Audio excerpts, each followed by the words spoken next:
الرحمن الرحیم والمحصنات من النساء إلا ما ملكت أيمانكم سورہ نساء میں نکاح اور معاشرت کے متعلق تفصیل سے احکامات بیان ہوئے ہیں۔ چوتھے پارے کے آخر میں ان عورتوں کا ذکر تھا کہ جن کے ساتھ ہمیشہ کے لیے نکاح کرنا حرام ہے۔ ماں کے ساتھ ہمیشہ کے لیے نکاح حرام ہے، بیٹی کے ساتھ ہمیشہ کے لیے نکاح حرام ہے، بہن کے ساتھ ہمیشہ کے لیے نکاح حرام ہے، پھوپھی کے ساتھ اور خالہ کے ساتھ ہمیشہ کے لیے نکاح حرام ہے، بھتیجی اور بانجی کے ساتھ ہمیشہ کے لیے نکاح حرام ہے، اور ان عورتوں کے ساتھ نکاح حرام ہے کہ جنہوں نے بچپن میں کسی کو دودھ پلایا ہے، اور ان عورتوں کی جو بیٹیاں ہیں وہ اس کی رضائی بہنیں شمار ہوں گی، ان کے ساتھ بھی نکاح حرام ہے، اور ساس کے ساتھ ہمیشہ کے لیے نکاح حرام ہے۔ وَرَبَائِبُكُمُ اللَّاتِي فِي حُجُورِكُم مِّن نِّسَائِكُمُ اللَّاتِي دَخَلْتُم بِهِنَّ، اور ایک اس عورت سے نکاح حرام ہے کہ جس کی ماں کے ساتھ شادی کی ہو اور یہ بچپن میں چھوٹی بچی اس کے ساتھ آ گئی ہے۔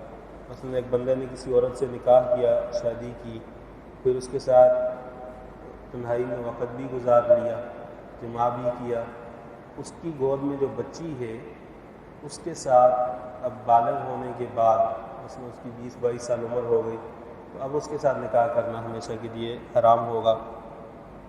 فَإِن لَّمْ تَكُونُوا دَخَلْتُم بِهِنَّ فَلَا جُنَاحَ عَلَيْكُمْ، ہاں صرف کسی عورت سے نکاح ہوا ہو اور اس کے مقاربت نہ ہوئی ہو، پھر اس کو چھوڑ دیتا ہے تو پھر اس کی بیٹی کے ساتھ نکاح کرنا جائز ہے۔ اگر والدہ کے ساتھ ایک مرتبہ ہم بستری کی پھر اس کے بعد بیٹی کے ساتھ ہمیشہ کے لیے نکاح نہیں کر سکتا۔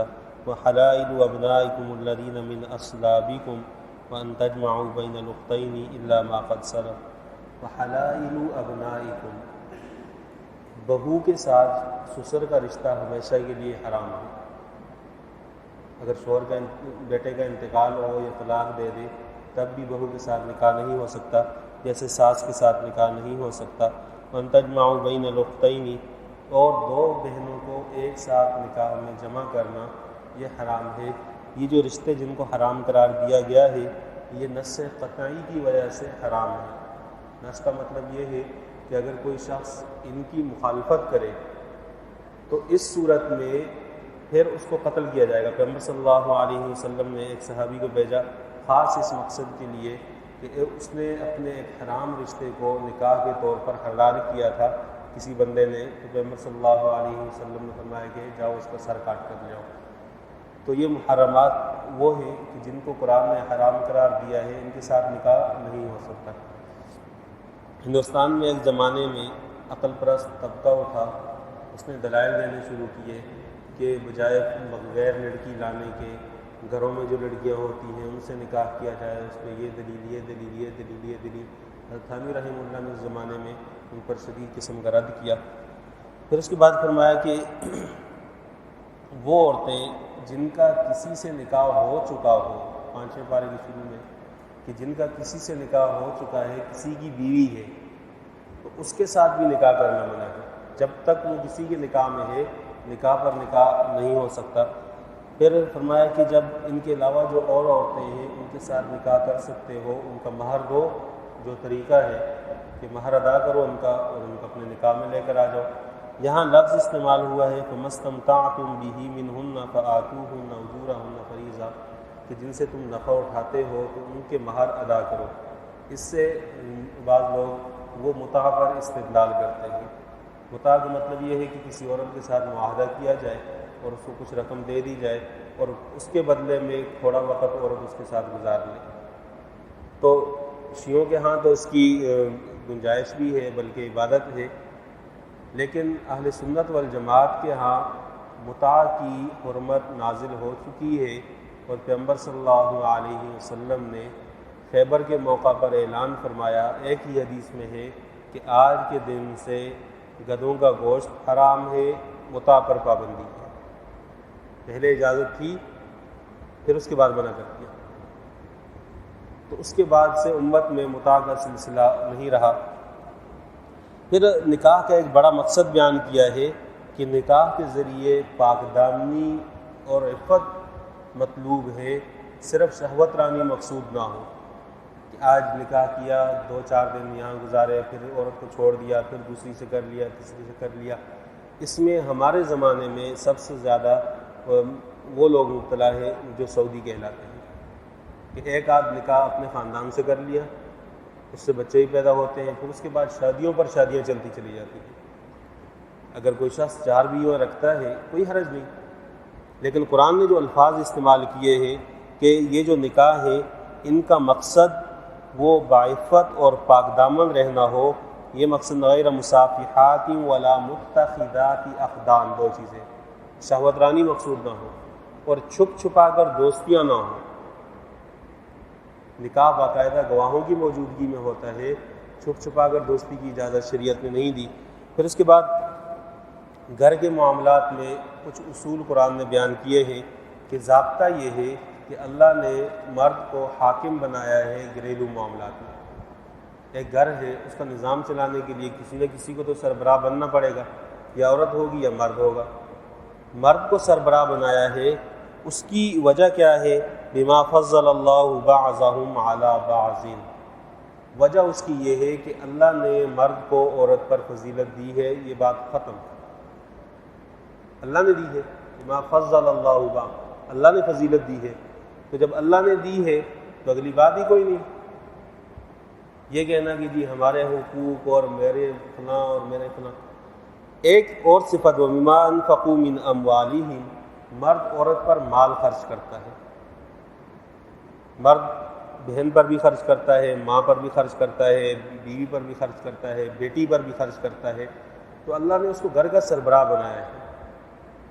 فَالصَّالِحَاتُ قَانِتَاتٌ حَافِظَاتٌ لِلْغَيْبِ بِمَا حَفِظَ اللَّهُ، نیک عورتیں اطاعت گزار بھی ہوتی ہیں، شوہر کے مال کی ناموس کی حفاظت بھی کرتی ہیں. وَاللَّاتِي تَخَافُونَ نُشُوزَهُنَّ، جو عورتیں نافرمان ہوں، ان کی نافرمانی کا اندیشہ ہو، تو قرآن نے 3 طریقے بیان کیے ہیں ان کو سمجھانے کے. فَاعِظُوهُنَّ، زبان سے اس کو سمجھائے کہ یہ مت کرو. وَاهْجُرُوهُنَّ فِي الْمَضَاجِعِ، بستر ان سے الگ کر دیں، ان کو اپنے ساتھ نہ رہنے دیں. مراد ایک کمرے میں اپنا بستر الگ کر دے، اگر 2 کمرے ہیں تو اپنا کمرہ الگ کر دے. گھر سے باہر رات گزارنے کی اجازت نہیں. اور وَاضْرِبُوهُنَّ، اگر پھر بھی وہ نہیں سمجھتی تو اس کو مارنے کی بھی اجازت ہے. لیکن یہ ضرب سے مراد کیا ہے؟ قرآن میں ان کو مار سکتے ہیں، ضرب سے مراد یہ ہے کہ اس کی وجہ سے اس کی ہڈیاں نہ ٹوٹیں، جسم پر زخم کا نشان نہ پڑے، ناراضگی کا اظہار ہو. اصل میں عورتوں کے مختلف طبقات ہیں. ایک پڑھی لکھی سمجھدار عورت ہے، اس کو شوہر اگر اتنا کہہ دے کہ مجھے یہ چیز پسند نہیں ہے تو وہ دوبارہ نہیں کرے گی.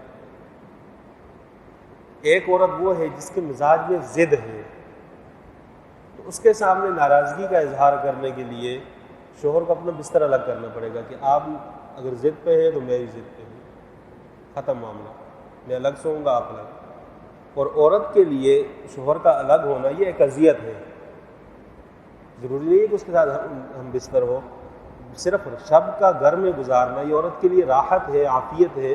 اللہ تعالیٰ نے اس میں سکون رکھا ہے، چاہے وہ گھر میں کسی کونے کھانچے میں بھی پڑا ہوا ہو، لیکن عورت کے لیے راحت ہے. جب شوہر ناراضگی کا اظہار کر کے اپنی جگہ چھوڑے گا تو اس کو عورت کو پریشانی ہوگی، راضی ہوگی.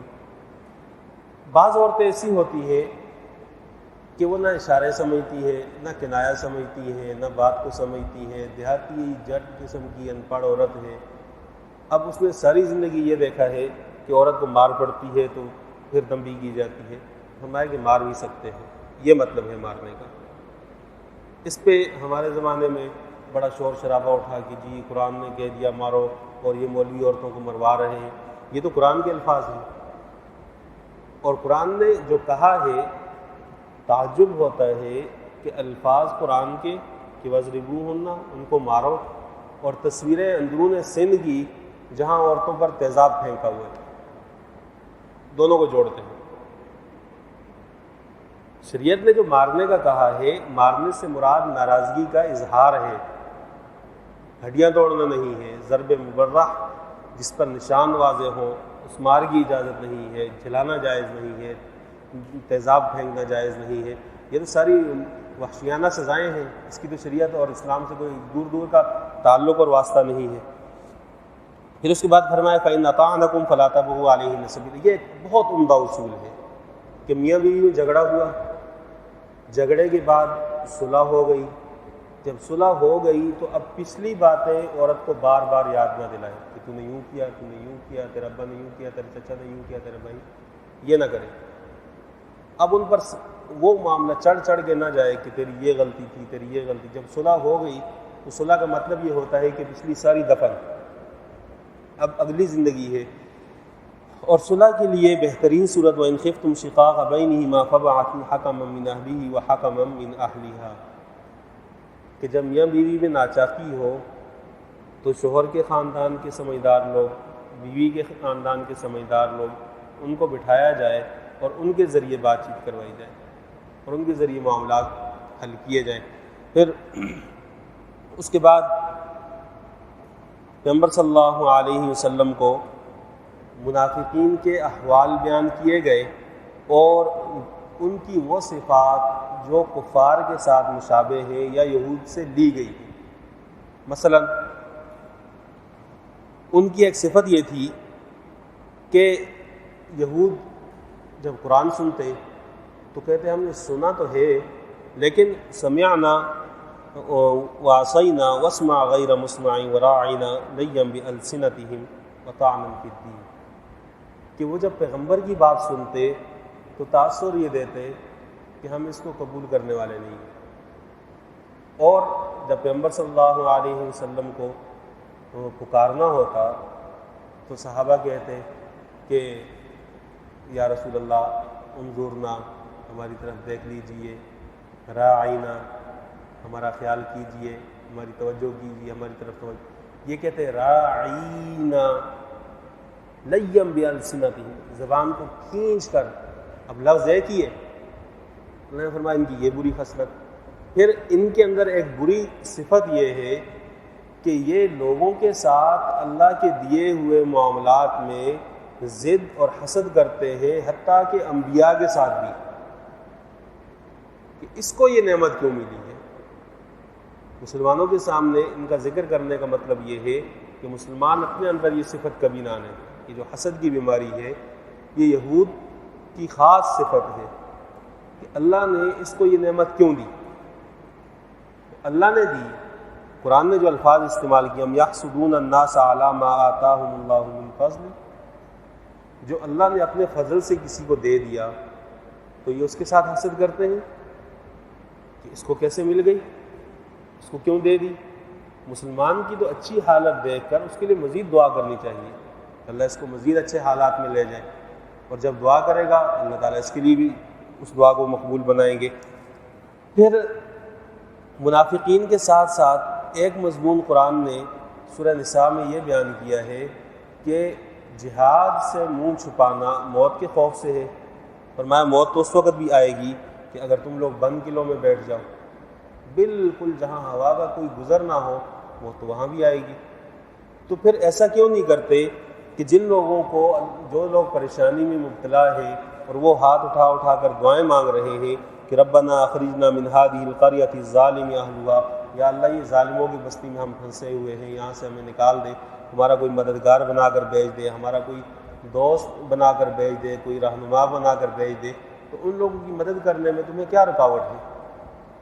پھر منافقین کی صفت بیان ہوئی کہ منافقین وہ لوگ ہیں کہ جہاد کا سن کر ان کے منہ ٹیڑھے ہو جاتے ہیں، ایمان والوں کے لیے تو خوشی اور راحت کا ذریعہ ہے۔ ایک مضمون یہ بیان ہوا ہے سورہ نساء کی آیت نمبر 82 میں کہ قرآن کریم میں لوگ تدبر نہیں کرتے، کیسی کتاب ہے کہ ترتیب سے چلتی چلی جا رہی ہے اور کہیں کوئی حصہ دوسرے سے ٹکرا نہیں رہا۔ اگر یہ اللہ کے علاوہ کسی کی کتاب ہوتی تو پھر اس میں جگہ جگہ اختلافات ہوتے۔ پھر منافقین کے بارے میں فرمایا کہ ان کے بارے میں دو گروہ نہ بنو، اللہ نے ان کا کفر کھول کر واضح کر دیا ہے، اور یہ چاہتے یہ ہے کہ مسلمان بھی کفر کے راستے پر آ جائیں، اور اس کے لیے حیلے اختیار کرتے ہیں۔ پھر قتل کے متعلق فرمایا کہ مومن کی شان یہ نہیں ہے کہ وہ جان بوجھ کر کسی مسلمان کو قتل کرے۔ اگر کوئی شخص کسی مسلمان کے قتل کو حلال سمجھتے ہوئے اسے قتل کرے گا تو وہ کافر ہو جائے گا، اور اس کی سزا یہ ہے کہ ہمیشہ کے لیے جہنم میں رہے گا۔ پھر مجاہدین کی فضیلت اور شرف بیان ہوا ہے کہ اللہ تعالیٰ نے مجاہدین کو ان لوگوں پر شرف بخشا ہے کہ جو لوگ گھروں میں بیٹھے ہیں، اور ان کے مقابلے میں وہ لوگ جو اپنے جان اور مال کو لے کر میدان جہاد میں موجود ہیں، اللہ تعالیٰ نے ان کو خاص فضیلت اور شرف بخشا ہے۔ یہ قرآن کے فیصلے ہیں، اس میں کون بات کر سکتا ہے اور کون اس کو رد و بدل کر سکتا ہے؟ فرمایا فضل اللہ المجاہدین باموالہم وانفسہم علی القاعدین درجہ وکلا وعد اللہ الحسنی وفضل اللہ المجاہدین علی القاعدین اجرا عظیما۔ اللہ نے مجاہدین میں اور عام لوگوں میں بہت بڑا فرق رکھا ہے، تو ان کا بہت بڑا اجر ہے اللہ کے ہاں، اور مغفرت کا اللہ تعالیٰ کی طرف ان کے لیے وعدہ ہے۔ پھر ان لوگوں کا ذکر ہے کہ جو زندگی میں اعمال نہیں کر سکتے، اس کے باوجود اس علاقے کو چھوڑ کر دار اسلام میں منتقل نہیں ہوتے۔ ہمارے زمانے میں لوگوں کو بہت شوق ہوتا ہے کہ یورپ نکل جائیں۔ پیغمبر صلی اللہ علیہ وسلم نے برات کا اعلان کیا ہے جو اہل کفر کے درمیان زندگی گزارے اور کفر کی حالت میں مر جائے، کہ یہاں سے نکلے یورپ چلے گئے۔ وہ لوگ جو نصارہ کے درمیان رہتے ہیں، آپ یہ بات ذہن میں رکھیں کہ ان کی اگلی نسل اگر مرتد نہ ہوئی تو تیسری نسل ضرور مرتد ہو جاتی ہے، ان میں اسلام نہیں رہتا۔ قرآن نے جو اتنا زور دیا ہے، ان الذین توفاہم الملائکۃ ظالمی انفسہم قالوا فیما کنتم قالوا کنا مستضعفین فی الارض قالوا الم تکن ارض اللہ واسعۃ فتہاجروا فیہا۔ فرشتے ان سے پوچھیں گے کہ تم لوگ زندگی گزار کر آئے ہو، کن حالات میں زندگی گزاری ہے؟ اللہ کی اطاعت نہیں کی، احکامات پہ عمل نہیں کیا۔ یہاں سے آپ انگلینڈ چلے جائیں، مسجد میں جمعے کا خطبہ انگلش میں ہوگا، عربی میں خطبہ نہیں ہوتا ہے۔ اور مزے کی بات یہ ہے کہ یہاں سے جانے والا وہ یہ سمجھتا ہے کہ یہ دین اصل یہ ہے، اصل دین وہ یہ ہے۔ تمام فقہا نے یہ لکھا ہے کہ جمعہ کا خطبہ غیر عربی میں مکروہ تحریمی ہے۔ مکروہ تحریمی کا مطلب جائز نہیں ہے، لیکن وہ یہاں سے جاتا ہے، پھر واپس آ کے لوگوں کو بھی کہتا ہے یہ جو عربی میں لگے ہوئے اس کا تمہیں کیا پتہ چلتا ہے؟ وہ تو خطبہ وہاں انگلش میں ہوتا ہے، اور بس اس کے بعد نماز ہو جاتی ہے۔ یعنی گویا کہ اصل دین وہ انگریز سکھا رہے ہیں، اور وہ عربوں والا جو دین ہے اللہ نے جو بھیجا تھا اس کی کوئی حقیقت نہیں۔ اور پھر احکامات پہ بھی اثر پڑتا ہے۔ فقہا نے لکھا ہے کہ جس مسجد میں جمعہ کا خطبہ عربی میں نہ ہو اور دوسری مسجد میں ہوتا ہو تو اس مسجد میں جمعہ کی نماز نہ پڑھی جائے۔ آپ ذرا سوچیں کہ ایک مسجد ہے اس میں عربی میں خطبہ ہوتا ہے، اور ایک مسجد ہے اس میں غیر عربی میں ہوتا ہے، کسی بھی زبان میں ہو لیکن عربی کے علاوہ ہے، تو اس مسجد میں جمعہ کی نماز نہ پڑھی جائے اگر دوسری مسجد میسر ہے۔ تو فرمایا کہ ان سے پوچھیں گے تم کہاں زندگی گزار کر آئے ہو، ہجرت کیوں نہیں کی؟ تو قالوا، وہ کہیں گے کنا مستضعفین فی الارض، ہم کمزور لوگ تھے، ہم نکل نہیں سکتے تھے، ہمارے معاملات خراب ہو جاتے، ہماری سیٹنگ آؤٹ ہو جاتی۔ قالوا الم تکن ارض اللہ واسعۃ فتہاجروا فیہا، فرشتے کہیں گے اللہ کی اتنی بڑی زمین تھی، کسی ایسی جگہ نہیں جا سکتے تھے جہاں اسلام پہ عمل کر لیتے؟ فاولئک مأواہم جہنم، ان لوگوں کا ٹھکانہ جہنم ہے۔ جہاں ہجرت کا موقع ہو، جب یہ آیات نازل ہوئی تو ابن قیس رحمہ اللہ رضی اللہ تعالیٰ عنہ، ان کے بارے میں آتا ہے کہ وہ اتنے شدید بیمار تھے کہ چل نہیں سکتے تھے، بستر پر تھے۔ تو انہوں نے اپنے بیٹوں کو کہا کہ میری چارپائی اٹھاؤ اور مدینہ لے کر چلو، میں یہاں نہیں رک سکتا۔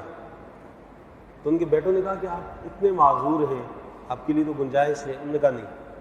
جب ان کی چارپائی لے کر مدینہ جانے لگے تو اس وقت راستے میں ان کا انتقال ہو گیا۔ اس پر یہ آیت نازل ہوئی وَمَن يُهَاجِرْ فِي سَبِيلِ اللَّهِ يَجِدْ فِي الْأَرْضِ مُرَاغَمًا كَثِيرًا وَسَعًا وَمَن يَخْرُجْ مِن بَيْتِهِ مُهَاجِرًا إِلَى اللَّهِ وَرَسُولِهِ، جو اللہ اور اس کے رسول کی طرف ہجرت کرنے کے لیے نکلا، ثُمَّ يُدْرِكُهُ الْمَوْتُ، پھر اس کو موت آ گئی راستے میں، فَقَدْ وَقَعَ أَجْرُهُ عَلَى اللَّهِ، اللہ اس کو اجر دے دے گا۔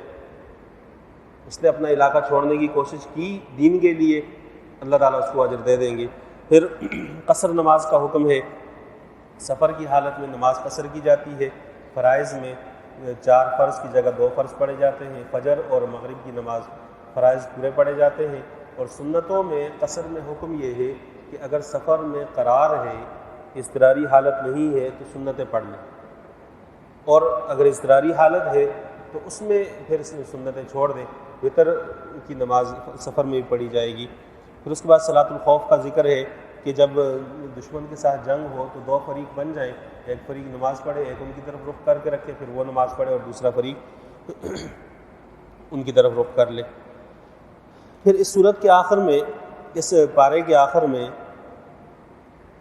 گھر والوں کے ساتھ بعض اوقات معاملات ناچاکی کی طرف جو چلے جاتے ہیں، اس کا حل بیان فرمایا ہے کہ اگر بات نہیں بن سکتی میاں بیوی کے درمیان تو شریعت نے ایک راستہ دیا ہے طلاق کا، عورت کو چھوڑ دو۔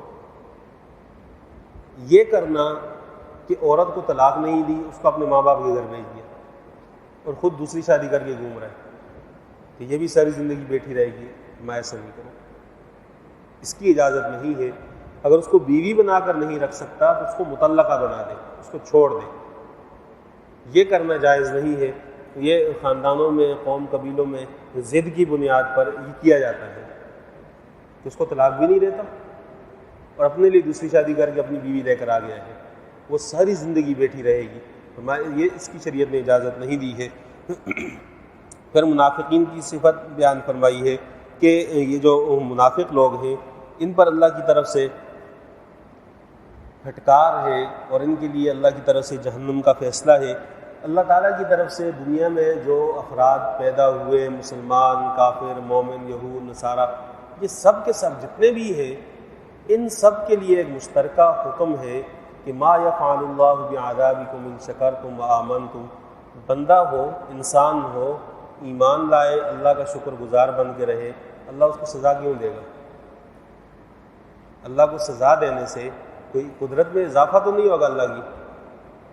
تو بندہ اگر ایمان لائے، شکر گزار بن کر رہے تو اللہ تعالیٰ اس کو سزا دیں گے کیوں؟ ما یفعل اللہ بعذابکم ان شکرتم وآمنتم۔ اللہ تو شاکر علیمہ، اللہ تو وہ ذات ہے کہ جو بندے کی قدردانی کرتا ہے اگر وہ نیکی کی طرف آ جائے۔